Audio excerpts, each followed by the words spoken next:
ओम परमात्मने नमः। 29वें अध्याय में भागवत धर्मों का निरूपण और उद्धव जी का बद्रिकाश्रम गमन। तो उद्धव जी ने कहा, अच्युत, जो अपना मन वश में नहीं कर सका उसके लिए आपकी बतलाई हुई इस योग साधना को तो मैं बहुत ही कठिन समझता हूं।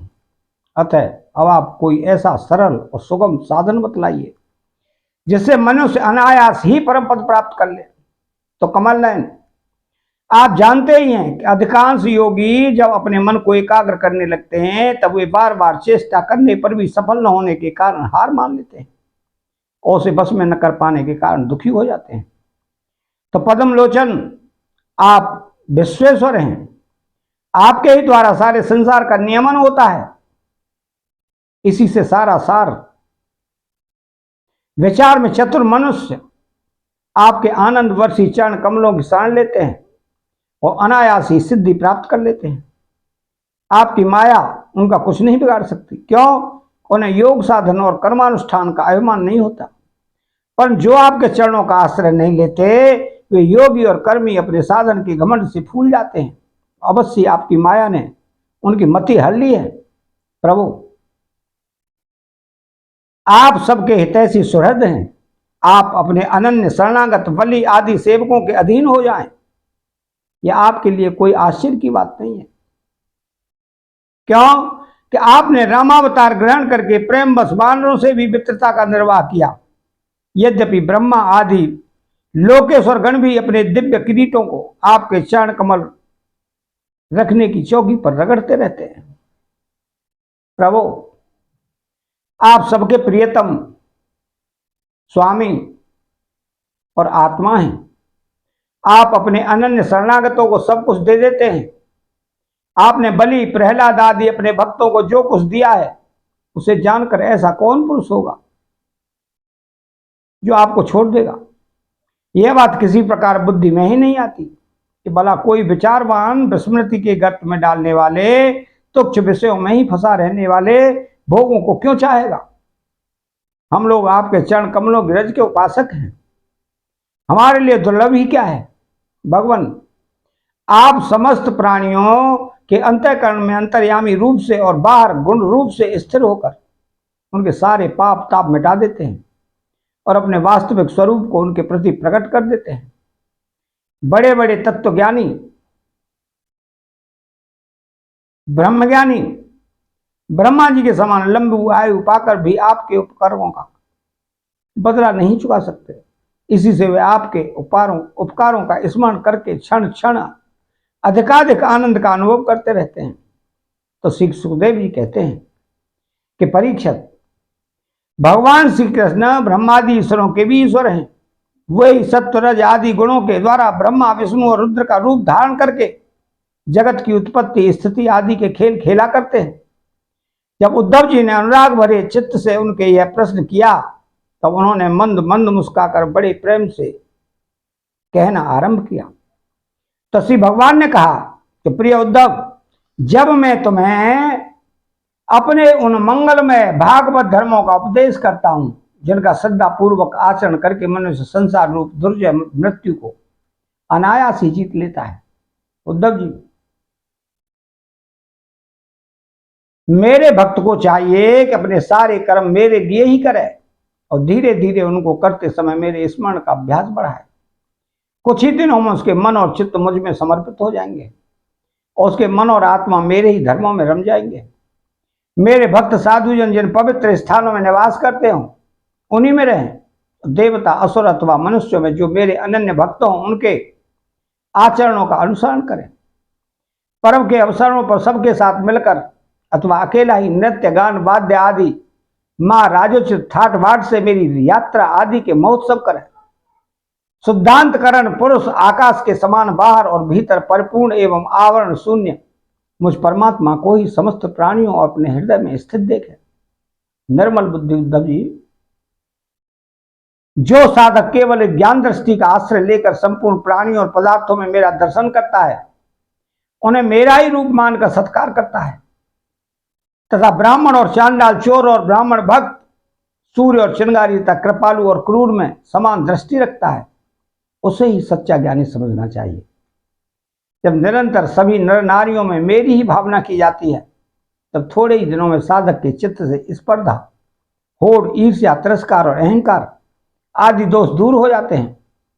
अपने ही लोग यदि हंसी करें तो करने दें, उनकी परवाह न करें। मैं अच्छा हूं, वह बुरा है, ऐसी देह दृष्टि को और लोक लज्जा को छोड़ दे और कुत्ते, चांडाल, गऊ एवं गधे को भी पृथ्वी पर गिरकर साष्टांग दंडवत प्रणाम करें। जब तक समस्त प्राणियों में मेरी भावना, भगवत भावना न होने लगे, तब तक इस प्रकार से मन, वाणी और शरीर के सभी संकल्प और कर्मों द्वारा मेरी उपासना करता रहे। उद्धव जी, जब इस प्रकार सर्वतात्म बुद्धि, ब्रह्म बुद्धि का अभ्यास किया जाता है, तब थोड़े ही दिनों में उसे ज्ञान होकर सब कुछ ब्रह्म स्वरूप दिखने लगता है। ऐसी दृष्टि हो जाने पर सारे संशय, संदेह अपने आप निवृत्त हो जाते हैं और वह सब कहीं मेरा साक्षात करके संसार दृष्टि से उपराम हो जाता है। मेरी प्राप्ति के जितने साधन हैं, उनमें मैं सबसे श्रेष्ठ साधन यही समझता हूं कि समस्त प्राणियों और पदार्थों में मन, वाणी और शरीर की समस्त वृत्तियों से मेरी ही भावना की जाए। उद्धव जी, यही मेरा अपना भागवत धर्म है। इसको एक बार आरंभ कर देने के बाद फिर किसी प्रकार की विघ्न बाधा से इसमें रत्ती भर भी अंतर नहीं पड़ता। क्यों कि यह धर्म निष्काम है। स्वयं मैंने ही से निर्गुण होने के कारण सर्वोत्तम निश्चय किया है। भागवत धर्म में किसी प्रकार की त्रुटि पड़नी तो दूर रही, यदि इस धर्म का साधक भय, शोक आदि के अवसर पर होने वाली भावना, रोने, पीटने, भागने जैसा निरर्थक कर्म भी निष्काम भाव से मुझे समर्पित कर दे, तो भी मेरी प्रसन्नता के कारण धर्म बन जाते हैं। विवेकियों के विवेक और चतुरों की चतुराई की पराकाष्ठा इसी में है कि वे इस विनाशी और असत्य शरीर के द्वारा मुझे अविनाशी एवं सत्य तत्व को प्राप्त कर ले। तो उद्धव जी, यह संपूर्ण ब्रह्म विद्या का रहस्य मैंने संक्षेप और विस्तार से तुम्हें सुना दिया। इस रहस्य को समझना मनुष्य की तो कौन कहे, देवताओं के लिए भी अत्यंत कठिन है।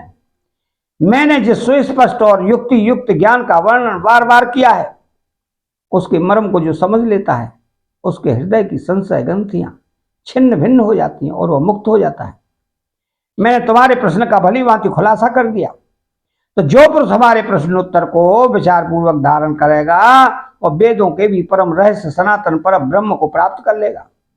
तो जो पुरुष मेरे भक्तों को इसे भली भांति स्पष्ट करके समझाएगा, उस ज्ञानदाता को मैं प्रसन्न मन से अपना स्वरूप तक दे डालूंगा, उसे आत्मज्ञान करा दूंगा। उद्धव जी, यह तुम्हारा और मेरा संवाद स्वयं तो परम पवित्र है ही, दूसरों को भी पवित्र करने वाला है। तो जो प्रतिदिन इसका पाठ करेगा और दूसरों को सुनाएगा, वह इस ज्ञान दीप के द्वारा दूसरों को मेरा दर्शन कराने के कारण पवित्र हो जाएगा।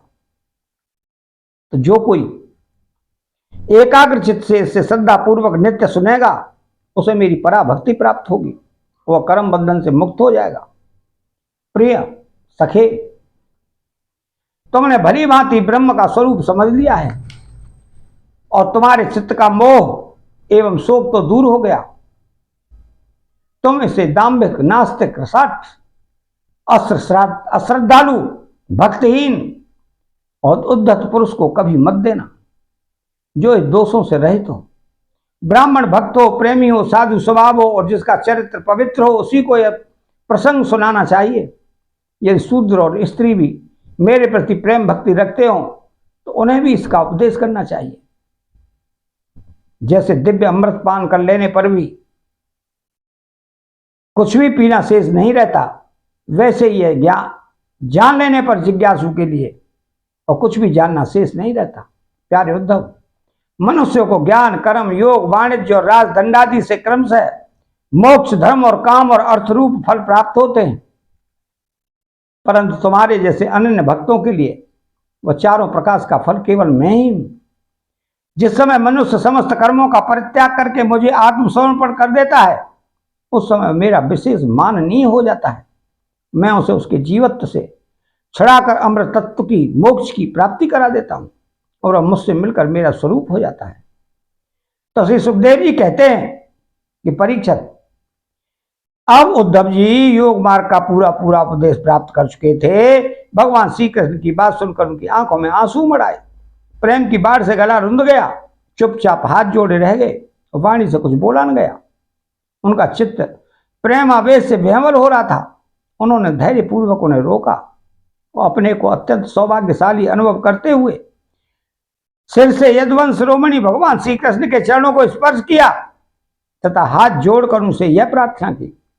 उद्धव जी ने कहा, प्रभु, आप माया और ब्रह्मा आदि के भी मूल कारण हैं। मैं मोह के महान अंधकार में भटक रहा था, आपके सत्संग से वह सदा के लिए भाग गया तो भला जो अग्नि के पास पहुंच गया उसके सामने क्या शीत अंधकार उसके कारण होने वाला भय ठहर सकते हैं। भगवान, आपकी मोहनी माया ने मेरा ज्ञान दीपक छीन लिया था, परंतु आपने कृपा करके वह फिर अपने सेवक को लौटा दिया। आपने मेरे ऊपर महान अनुग्रह की वर्षा की है। ऐसा कौन होगा जो आपके इस कृपा प्रसाद का अनुभव करके भी आपके चरण कमलों की शरण छोड़ दे और किसी दूसरे का सहारा ले। आपने अपनी माया से सृष्टि बुद्धि के लिए दासारह, वृषणी, अंधक और सात्वंत वंशी यादवों के साथ मुझे सुदृढ़ स्नेह पास से बांध दिया था। आज आपने आत्मबोध की तीखी तलवार से उस बंधनों को अनायास ही काट डाला। महायोगेश्वर, मेरा आपको नमस्कार है। अब आप कृपा करके मुझ शरणागत की ऐसी आज्ञा दीजिए जिससे आपके चरण कमलों में मेरी अनन्य भक्ति बनी रहे। भगवान श्री कृष्ण ने कहा, उद्धव जी, अब तुम मेरी आज्ञा से बद्रिका वन में चले जाओ। वो मेरा ही आश्रम है, वहां मेरे चरण कमलों के धोवन गंगा जल का स्नान पान के द्वारा सेवन करके तुम पवित्र हो जाओगे। अलकनंदा के दर्शन मात्र से तुम्हारे सारे ताप पाप नष्ट हो जाएंगे। प्रिय उद्धव, तो वहां वृक्षों की छाल पहनना, वन के कंदमूल फल खाना और किसी भोग की उपेक्षा न रखकर निष्प्रह वृत्ति से अपने आप में मस्त रहना। सर्दी गर्मी सुख दुख जो कुछ आ पड़े उसे सम रहकर सहना। स्वभाव सौम्य में रखना, इंद्रियों को बस में रखना, चित्त शांत रहे, बुद्धि समाहित रहे। तुम स्वयं मेरे स्वरूप के ज्ञान अनुभव में डूबे रहना। मैंने तुम्हें जो कुछ शिक्षा दी है उसका एकांत में विचार पूर्वक अनुभव करते रहना। अपनी वाणी और चित्त मुझ में ही लगाए रहना और मेरे बतलाए हुए भागवत धर्म में प्रेम से रस रम जाना। अंत में तुम त्रिगुणों और उनसे संबंध रखने वाली गतियों को पार करके उनसे परे मेरे परमार्थ स्वरूप में मिल जाओगे। श्री सुखदेव जी कहते हैं कि परीक्षित, भगवान श्री कृष्ण के स्वरूप का ज्ञान संसार के भेद भ्रम को छिन्न भिन्न कर देता है। जब उन्होंने स्वयं उद्धव जी को ऐसा उपदेश किया तो उन्होंने उनकी परिक्रमा की और उनके चरणों पर सिर रख दिया।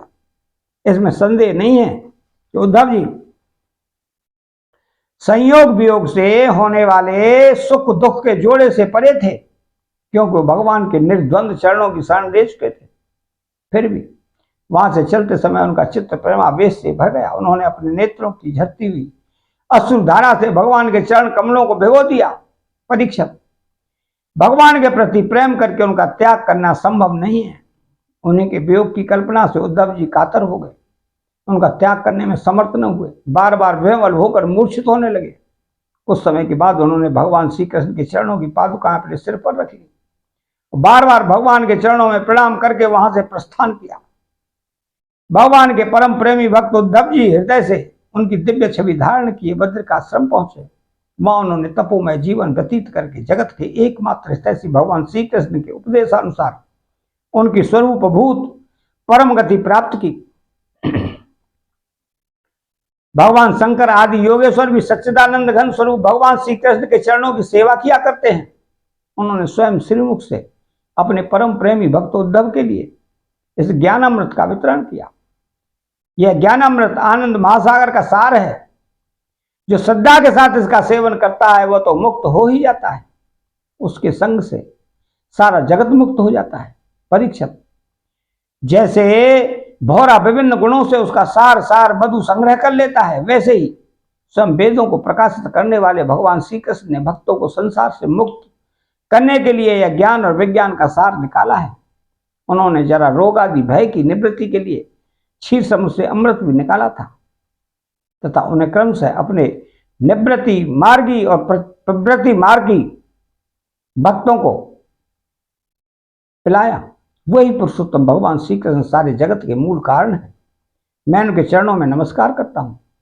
अतः 29वां अध्याय समाप्त होता है। चैनल को सब्सक्राइब करें, बेल आइकन घंटी को दबाएं और कमेंट बॉक्स में श्री राधे कृष्णा लिखें। जय श्री कृष्णा।